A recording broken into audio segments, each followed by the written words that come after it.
Most people see a wheelchair and think fragile. Betty Ward sees it differently. She calls it her fortress. And let me tell you something. Fortresses aren't meant to keep people safe. They're meant to keep people out. The sound of shattering glass echoes through the penthouse. Expensive whiskey spreads across Italian marble like spilled blood. This is the seventh assistant in 6 weeks. They all leave the same way, running. Betty Ward doesn't just fire people. She dissects them. She finds a soft part of their souls and presses until something breaks. It's not personal. It's survival. Because when you're trapped in your own body, control over everything else becomes oxygen. But here's what nobody knows yet. The woman they call the Iron Queen, the tech mogul who built a billion-dollar empire from a hospital bed, is about to meet the one man who won't break. The one man who will look past her walls and see what she's been hiding for a decade. The one man whose life she's already destroyed. Michael Young walks through those glass doors at exactly 9 a.m. He doesn't flinch when she throws the next glass. He doesn't look at her with pity. He just picks up the shards, examines the $10,000 rug he just saved, and asks if she wants a refill in a plastic cup, since she clearly has clumsy hands today. For the first time in 10 years, Betty Ward is speechless. Before we continue, please tell us where in the world you're watching from. We love seeing how far our stories travel. It reminds us that hope and second chances are universal languages. The interview starts like a chess match. Betty sits behind her glass desk. Everything in this penthouse is glass or steel, nothing soft, nothing forgiving, and she slides a document across the surface. The contract of absolute erasure, she says. Her voice is smooth, controlled. You will speak to no one about what you see here. You will maintain no social media presence. You will not discuss my personal life, my medical condition, or my family history with anyone, ever. Michael picks up the contract. He reads it, then he sets it down. I have a 5-year-old daughter, he says. She's the only person I talk to anyway. Betty's eyes narrow. Most people try to charm her. They smile too much. They compliment the view. They treat her like she's made of porcelain. This man treats her like she's ordinary, and somehow that's more insulting than pity. Your resume says you were a paramedic. Betty says, why would a paramedic want to be a personal assistant? My resume also says I'm a widower. Michael replies, I need stable hours. I need to be home for my daughter at night. And I need to stop watching people die. There it is, the crack in his armor. Betty leans forward slightly because vulnerability is currency in her world, and she just found his price. Everyone who works for me signs that contract, she continues, because I don't need friends. I need function. Can you function, Mr. Young? Michael looks at her directly. Not at the wheelchair, not at her legs, at her eyes. Can you, he asks. The silence that follows is dangerous. Betty's jaw tightens. She's about to destroy him. She's about to say something so cutting that he'll walk out like all the others. But then she notices something.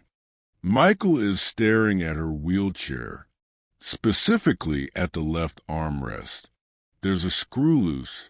It's minor, barely noticeable, but it's there. May I? He asks, pulling a pocket knife from his pocket. Betty doesn't answer. She's too surprised. He kneels down, actually kneels, making himself lower than her, which no one ever does, and he tightens the screw with the knife's tiny screwdriver attachment. Even the most expensive machines need a little soul, he says quietly. My wife used to say that. He stands up. He doesn't wait for her approval. He doesn't ask if he got the job. He just walks toward the door. Mr. Young! Betty calls out. He turns. You start Monday. 7 a.m. Don't be late. Michael nods once and leaves. Betty sits alone in her glass cage, and for the first time in years, she feels something unfamiliar crawling through her chest. It might be curiosity. It might be danger. She can't tell the difference anymore.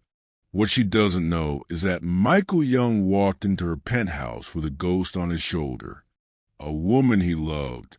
A woman who was taken from him in a random act of violence 5 years ago. A robbery gone wrong. A bullet in the dark. And that ghost is about to become very, very real. 3 weeks pass. Michael becomes invisible. That's his job. He anticipates Betty's needs before she voices them. He organizes her medication schedule. He coordinates her physical therapy appointments. He never asks questions about the restricted wing of the penthouse or why certain rooms stay locked. But here's what changes everything. One Thursday afternoon, Michael's babysitter cancels. School called. His daughter Lily is sick. Nothing serious, just a fever. But she can't stay at school. Michael has no choice. He brings her to work. This is highly inappropriate, Betty says when Michael walks in with a small girl holding his hand. Lily is 5 years old. She has her father's eyes and her mother's smile, though Michael hasn't seen that smile in years. The child looks at Betty with pure, unfiltered curiosity. Are you a queen? Lily asks. Betty blinks. Excuse me. Daddy says you live in a tower and everyone's scared of you. That's what queens do. Michael's face goes red. Lily, that's not. But Betty does something unexpected. She laughs. It's short, rusty, like a door that hasn't been opened in years. But it's real. I suppose I am, Betty says. But I'm not a very good one. Lily walks closer. She's not afraid. Children never are, because they haven't learned to see limitations yet. They just see people. Why do you have wheels? Lily asks. Lily. Michael moves to stop her, but Betty raises a hand. Because my legs don't work. Betty answers simply. So I use these instead. Oh. Lily thinks about this. My friend Tommy uses glasses because his eyes don't work good. He says they're his superpowers. Is that so? Yeah.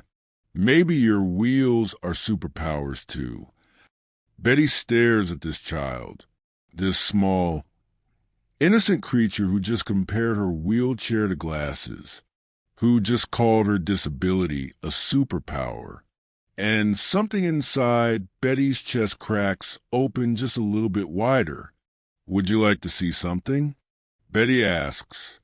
She wheels herself over to her desk and pulls out a tablet. Lily follows. Michael stands frozen because he's never seen his boss interact with another human being like this. Like she's actually human too. Betty shows Lily a program she's been developing.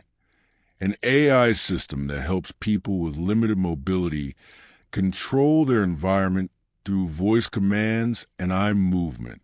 Lily doesn't understand technology, but she understands the magic. You made this? Lily breathes. I did. You're like Iron Man. But a girl. Betty smiles. Actually smiles. And Michael feels something shift in the room, in himself. That evening, after Lily falls asleep on Betty's leather couch, Michael carries her to the car.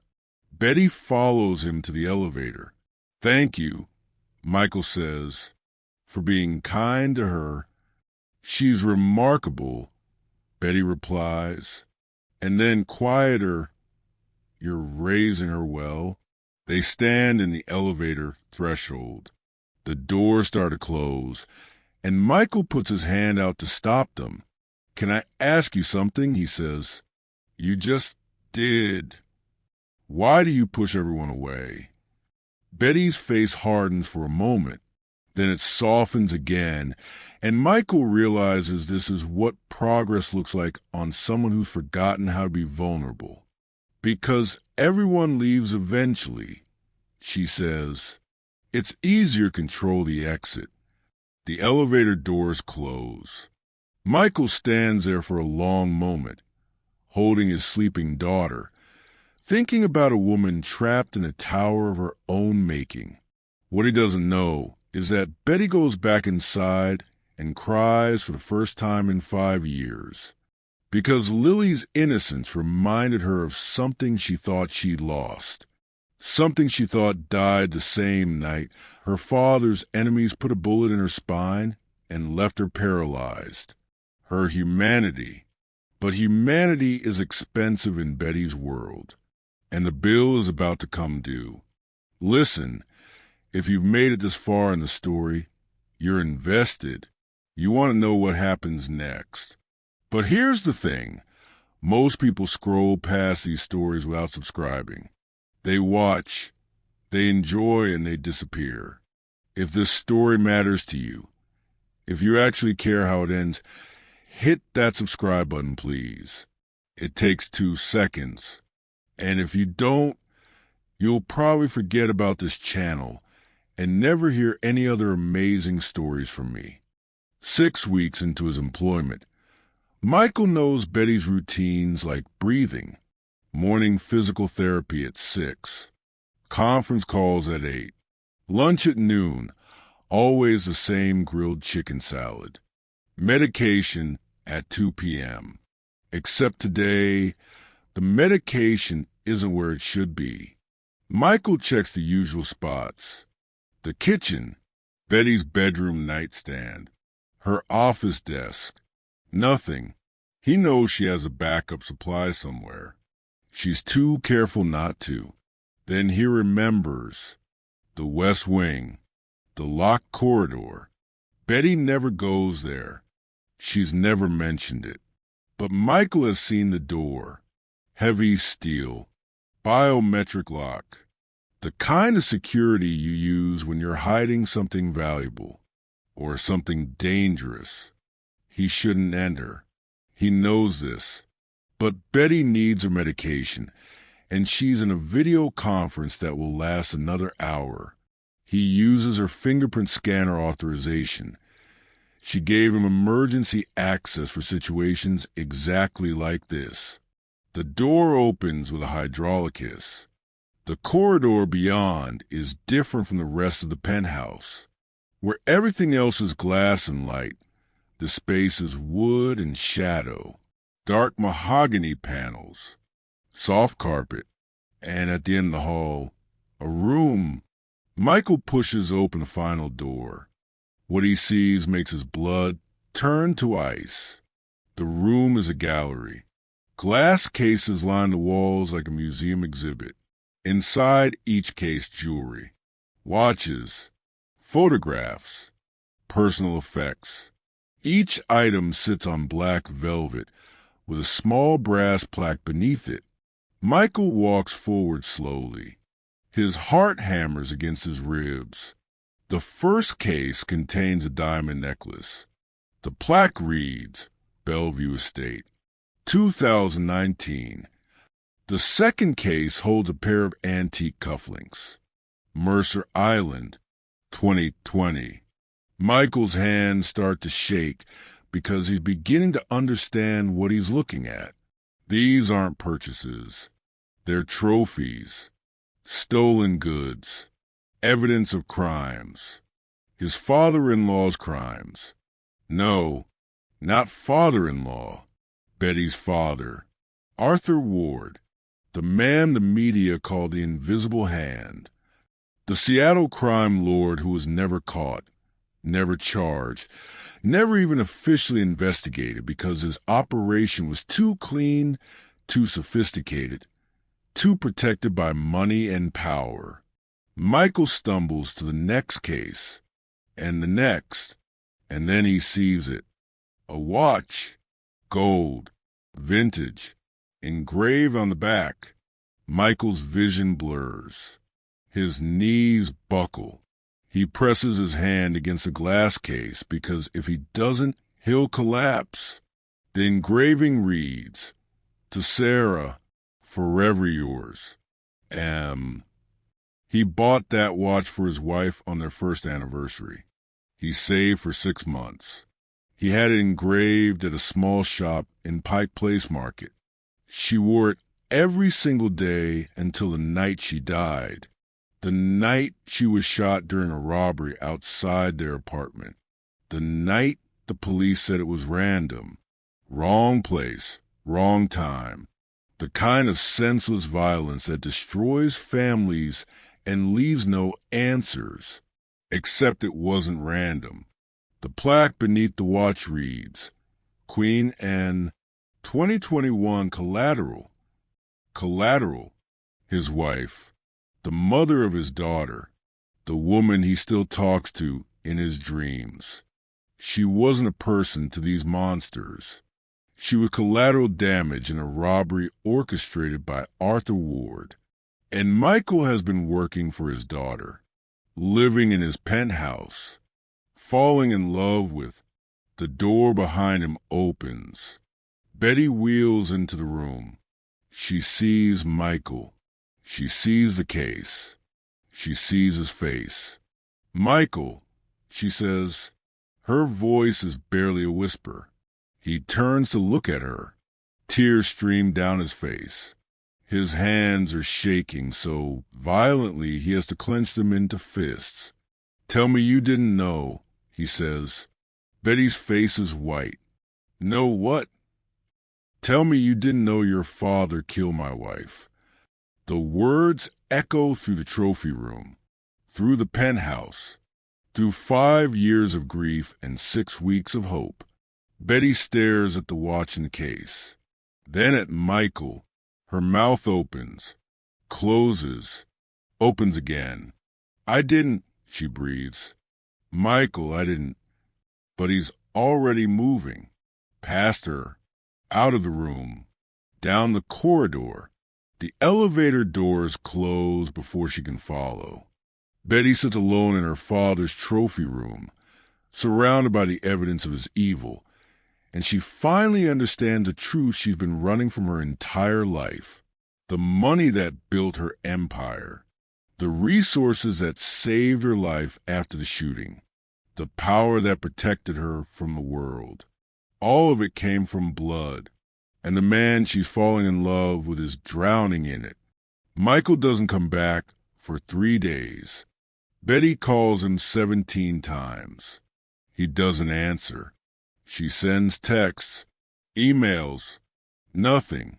She knows where he lives. She could send security. She could force a confrontation.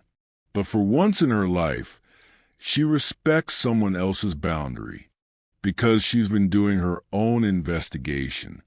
And what she's found has shattered every foundation she thought she stood on. Her father's business empire, the import-export company, the real estate holdings, the investment portfolio, all of it, every single dollar, built on theft, violence, and murder. The accident that paralyzed her wasn't an accident. It was a rival gang's retaliation. She was collateral damage in her own father's war. And he never told her. He just paid for the best doctors, the best technology, the best rehabilitation, and let her believe she was special, that she survived through strength, but she survived through blood money. On the 4th day, Arthur Ward comes to visit. He doesn't call ahead. He never does. He walks into the penthouse like he owns it, because technically he does, and he finds his daughter in the trophy room, destroying everything. "Betty, what are you doing?" She's smashing the display cases with a metal cane. Glass everywhere. Trophies scattered. The watch, Michael's watch, clutched in her hand. "Did you know?" She screams at him. "Did you know the man I hired, the man I trusted? Did you know you murdered his wife?" Arthur Ward doesn't flinch. He's a man who's built an empire on not flinching. "I know who Michael Young is," he says calmly. "I've known since the day you hired him." The words hit Betty like a physical blow. "You knew?" "Of course I knew. I run background checks on everyone who gets near you." "And you said nothing." "Because I assumed you didn't know," Arthur replies. "The job was clean. No witnesses. No evidence. It was 5 years ago, Betty. How was I supposed to know he'd kept the damn police report?" "She had a name," Betty says. Her voice is shaking. "Sarah. She was 28 years old. She was a nurse. She had a 5-year-old daughter. She was in the wrong place at the wrong time. She was a human being." Arthur steps closer. His face is hard. "You live in this penthouse because of what I do. You built your company because of my connections. You survived that bullet because I paid doctors who don't ask questions. So don't stand there, sit there, and lecture me about morality." That's when the elevator doors open. Michael walks in. His eyes are red. He hasn't slept, but he's not broken anymore. He's something far more dangerous. He's decided. "You," he says, pointing at Arthur. "I know who you are." Arthur turns slowly. "Mr. Young, I was wondering when you'd show up. Do you remember her?" Michael's voice is steady. "Cold. Do you remember Sarah Young? The nurse you shot outside her apartment building because she saw your crew breaking into the office next door?" "I don't pull triggers," Arthur says. "I run a business." "You gave the order." "I give a lot of orders." Michael takes a step forward. Betty wheels between them. "Michael, don't," she says. "Move, Betty. He's not worth it. He killed my wife. And he's my father." The room goes silent. 3 people connected by violence, by love, by choices made in darkness that have led to this single moment of reckoning. Arthur watches his daughter. "You're really going to choose him over me?" Betty looks at Michael, then at her father, and for the first time in her life, she sees him clearly, not as a protector, not as a provider, but as what he actually is, a monster who wrapped himself in fatherhood to justify his crimes. "I already have," Betty says.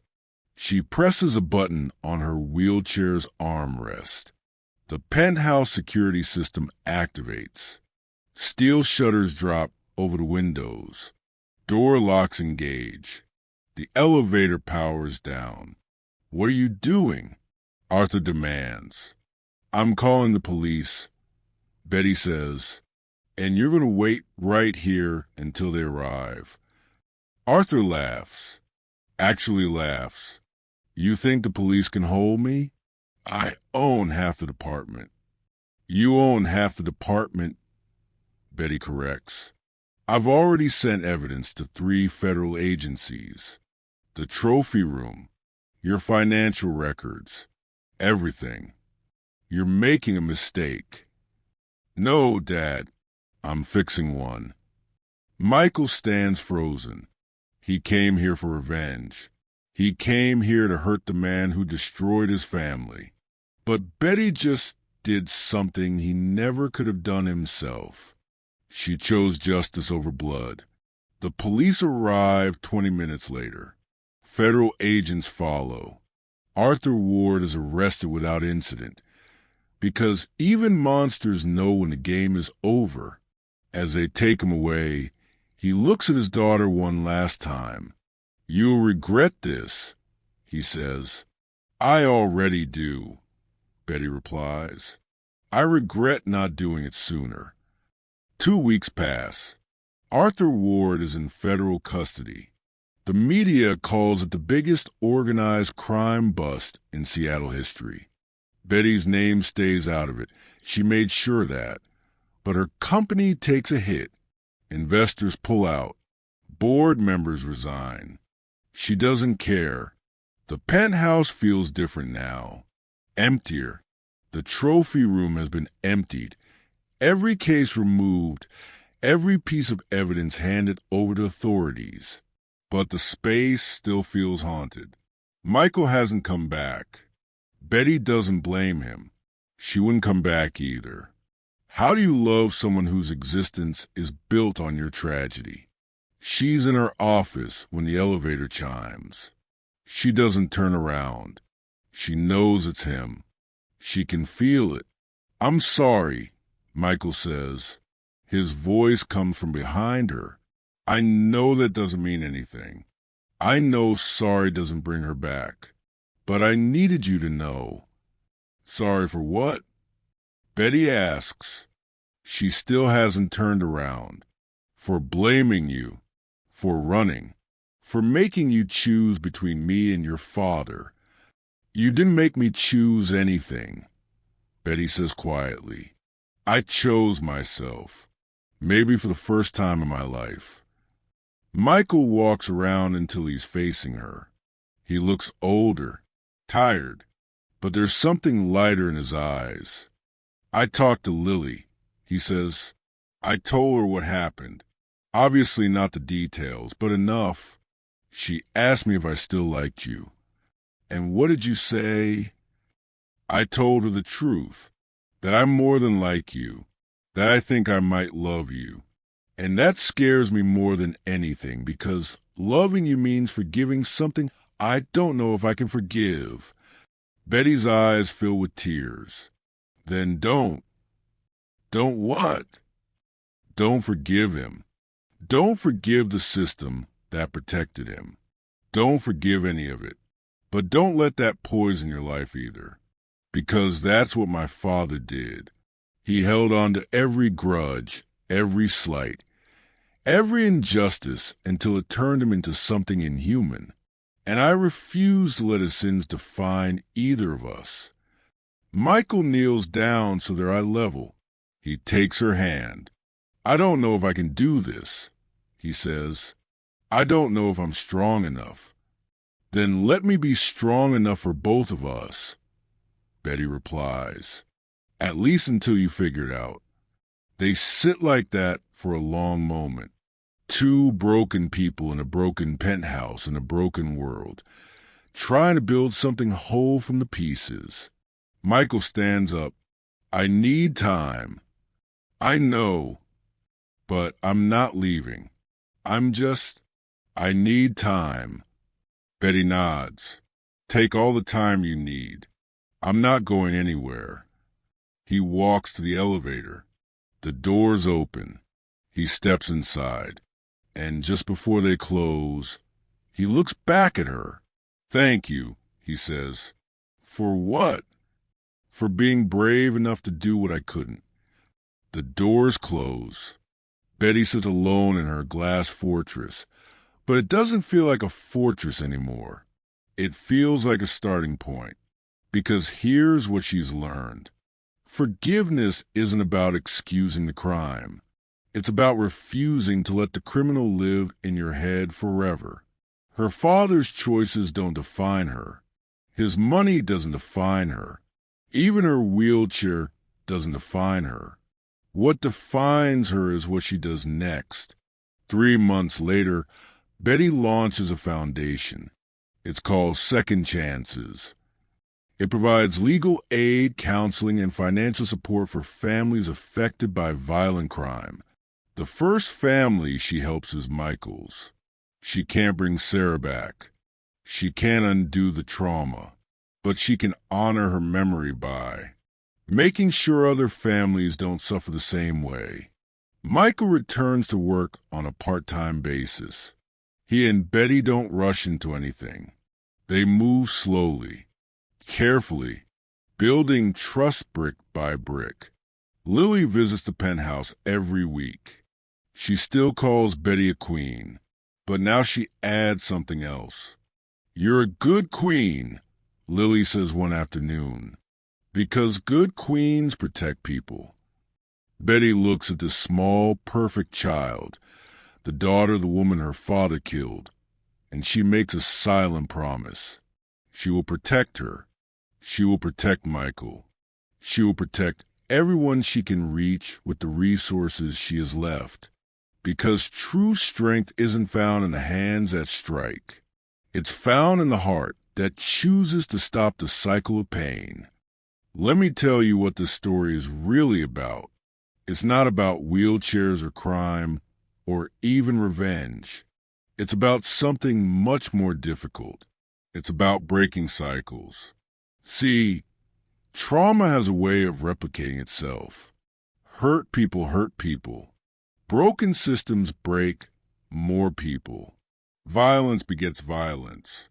And if you're not careful, if you're not intentional, you will become the thing that hurt you. Betty could have hidden behind her father's money. She could have pretended not to know.